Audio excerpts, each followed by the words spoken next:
Assalamualaikum warahmatullahi wabarakatuh.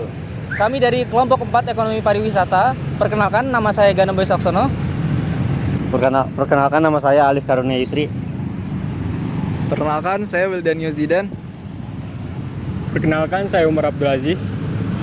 Perkenalkan, saya Muhammad Arfansyah. Perkenalkan, saya Maulana Ishak. Perkenalkan, saya Muhammad Taufik Hidayah.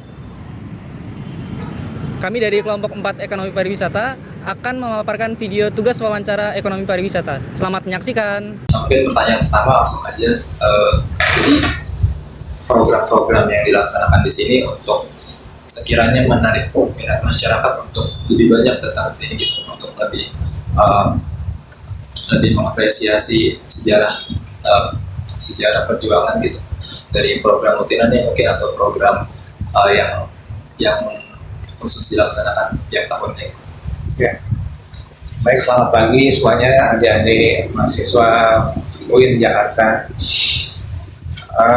Pertama-tama, nama saya Pak Hernanto selaku Ketua Satuan Pelaksana Pelayanan Museum Juang 45. Dalam hal ini kita selaku pengelola Museum Juang 45 secara rutin ya melakukan program-program publik pelanggaran dari pemerintah daerah maupun dari pusat Polri dan alokasi khusus atau DAK. Nah, itu diantara itu semua memang kita punya visi dan misi Museum Juang 45. Salah satu adalah untuk menarik minat masyarakat untuk mempelajari sejarah perjuangan bangsa Indonesia dari usia dini, dari pelajar khususnya dari tingkat SD, SMP, SMA, dan mungkin juga usia dewasa juga. Kita di sini umum ya.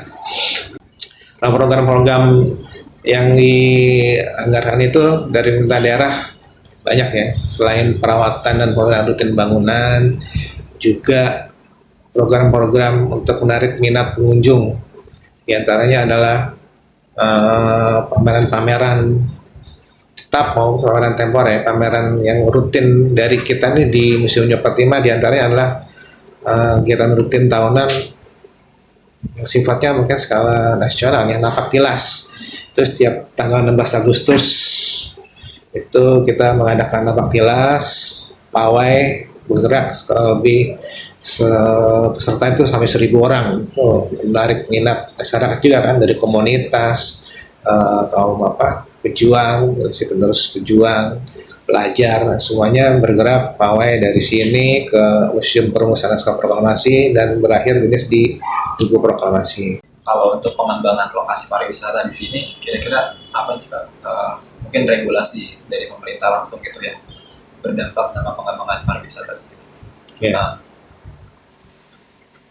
Ya, kalau untuk pengembangan lokasi ya, kita juga kerjasama dengan museum-museum lainnya nih kita sini yang bertemakan serupa ya, seperti Museum Sumpah Pemuda, Museum Perumusan Naskah Proklamasi itu kan satu Museum Kebangkitan Nasional, kan satu alur cerita sejarah. Kita biasanya kerjasama juga dengan mereka. Jadi biasanya tuh satu trip tuh setelah kunjungan ke sini kita arahkan ke sana. Walaupun memang pengelolaannya beda-beda, kita di bawah pemerintah daerah, sedangkan mereka di bawah pemerintah pusat. Tapi kita mengadakan kerjasama.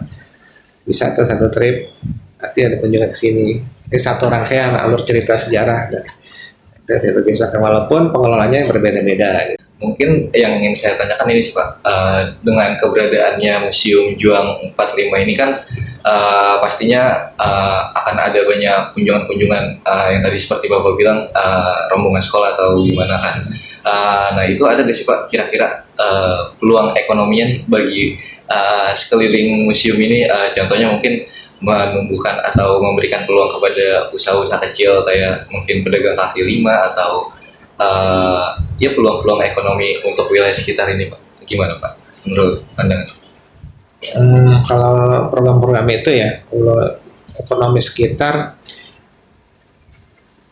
biasanya kita juga kalau event-event tertentu ya, bisa juga pedagang-pedagang kalau menimbulkan keramaian sekitar museum, mereka biasanya suka juga tuh dagang juga sekitar.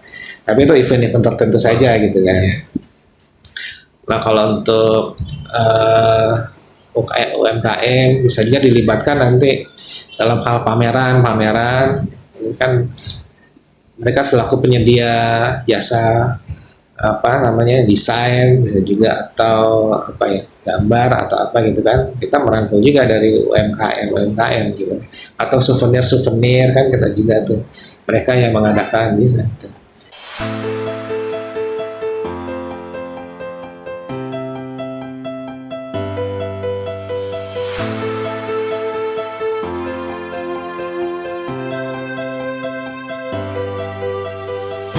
Assalamualaikum warahmatullahi wabarakatuh.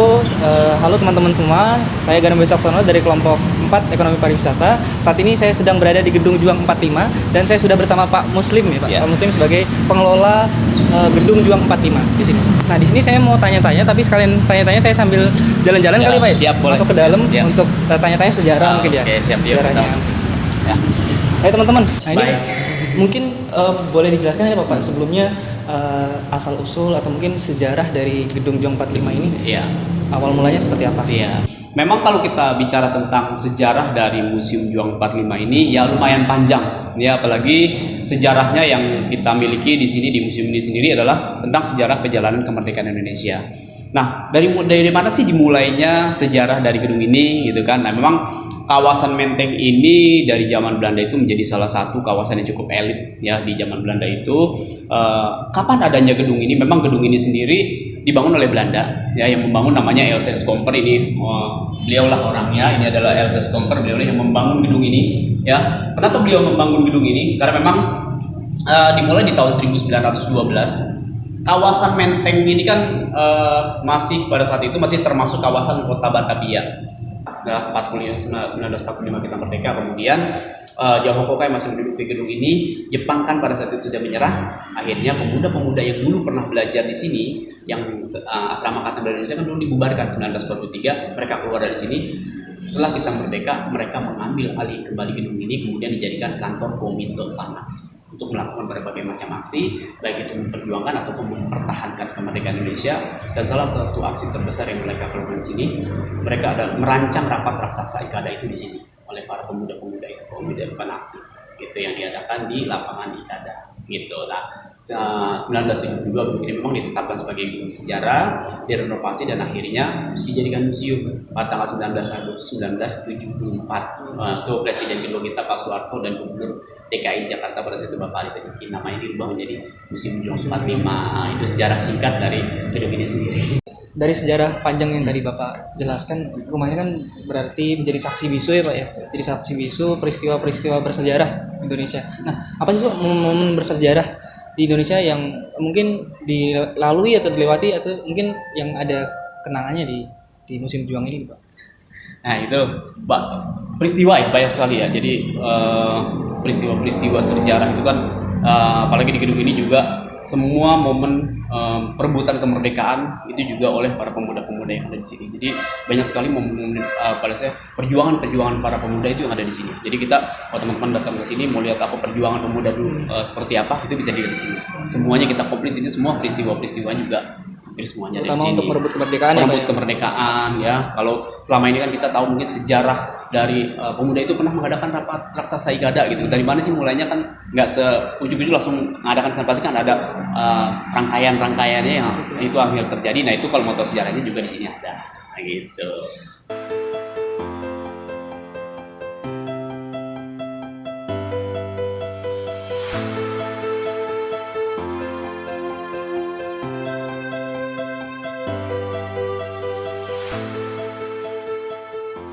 Teman-teman yang ingin belajar sejarah, memperingati kemerdekaan juga dan bisa datang ke sini Museum Juang 45 di daerah Menteng. Iya, di Jalan Menteng Raya nomor 31 Kebon Siri Jakarta Pusat. Iya.